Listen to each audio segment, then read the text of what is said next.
வணக்கம். கூண்டோடு எம்எல்ஏ பதவி பறிப்பு, அதிமுகவில் பரபரப்பு.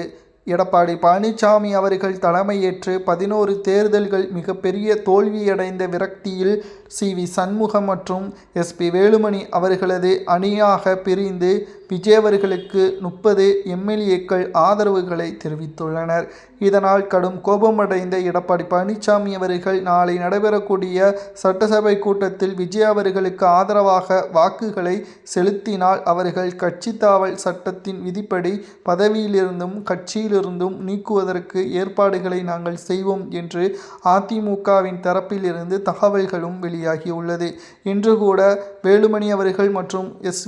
வேலுமணி அவர்கள் மற்றும் சி. சண்முகம் அவர்களது வீட்டிற்கு விஜய் அவர்கள் மாண்புமிகு முதல்வர் விஜய் அவர்கள் நேரடியாக சென்று சந்தித்துள்ளார். மேலும் தற்பொழுது எடப்பாடி பழனிசாமி அவர்கள் 2 முறை சட்டசபை தேர்தலில் தோல்வியடைந்தார். மேலும் மக்களவைத் தேர்தலிலும் தோல்வியடைந்தார். இந்த விரக்தியில்தான் இந்த முடிவை எடுப்பதாகவும் அமைச்சரவையில் இடம் கிடைக்கும் என்ற காரணத்தினாலும் சி. சண்முகம் அவர்கள் செல்ல உள்ளதாக தகவல்களும் கிடைக்கப்பெற்றுள்ளது. ஆனால் அதிமுகவிற்கு துரோகம் இழைத்து கூண்டோடு நீங்கள் சென்றால் நிச்சயமாக பதவிகள் பறிக்கப்படும் என்று அதிமுகவின் அரசியல் வட்டாரத்தில் சமூக வலைதளங்கள் வைரலாக பரவி வருகிறது. நிச்சயம் எடப்பாடி பழனிசாமி அவர்கள் அதிமுகவில் நீக்கப்பட்ட அனைத்து நிர்வாகிகளையும் கட்சியில் இருந்தும் பதவிகளில் இருந்தும் நீக்கப்படுவார். ஏனென்றால் இன்னும் 24 மணி நேரத்திற்குள் பதவிகள் பறிக்கப்படுமா என்பதை அதிகாரப்பூர்வமாக எடப்பாடி பழனிசாமி அவர்கள் அறிவிப்பார் என்றும் கூறப்படுகிறது. விஜய் அவர்களுக்கு ஆதரவுகளை தெரிவிக்காதது ஏன்? எடப்பாடி பழனிசாமி அவர்கள் கொடுத்த விளக்கம் என்ன தெரியுமா?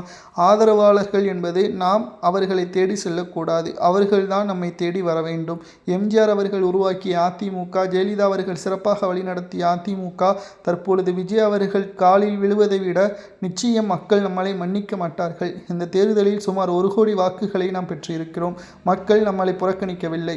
ஆனால் விஜய் அவர்களது காலில் விழுந்து அவருக்கு ஆதரவாக வாக்குகளை செலுத்தி அவரை அரியணையில் வைத்தால் நிச்சயம் திமுக நம்மளை சும்மா விடாது.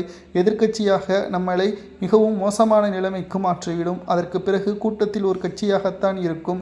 எடப்பாடி பழனிசாமி ஏற்கனவே பல தேர்தல்களில் தோல்வியை சந்தித்தார். ஆனால் கடந்த 6 மாதங்களாக மக்களது பணிகளை மேற்கொண்டார். இருந்தாலும் தோல்விதான். ஆனால் சி. சண்முகம் அவர்கள் கூறுவது என்ன தெரியுமா? ஆளும் கட்சியில் இணைந்து 6 அல்லது 8 அமைச்சர்களை பெற்று அதிமுகவிற்கு சாதகமாக அரசியல் களத்தை மாற்றிவிடலாம் என்று சி. சண்முகம் அவர்கள் நினைக்கிறார். ஆனால் இதற்கு இடையாக எடப்பாடி இருப்பதன் காரணமாக அதிமுகவின் அரசியலில் பரபரப்பு ஏற்பட்டுள்ளது. தொண்டர்களும் மற்றும் நிர்வாகிகளும் யார் பக்கம் நிற்க வேண்டும் என்ற ஒட்டுமொத்த குழப்பத்தில் இருப்பதால் அரசியல் வட்டாரத்தில் அதிமுகவின் நிலைமை கேள்விக்குறியாகவே இருக்கிறது. இதை பற்றி மக்களும் தொண்டர்களும் உங்களது கருத்துக்களை கூறுங்கள். எம்எல்ஏ பதவிகளை எடப்பாடி நீக்கலாமா வேண்டாமா என்பதை கூறுங்கள்.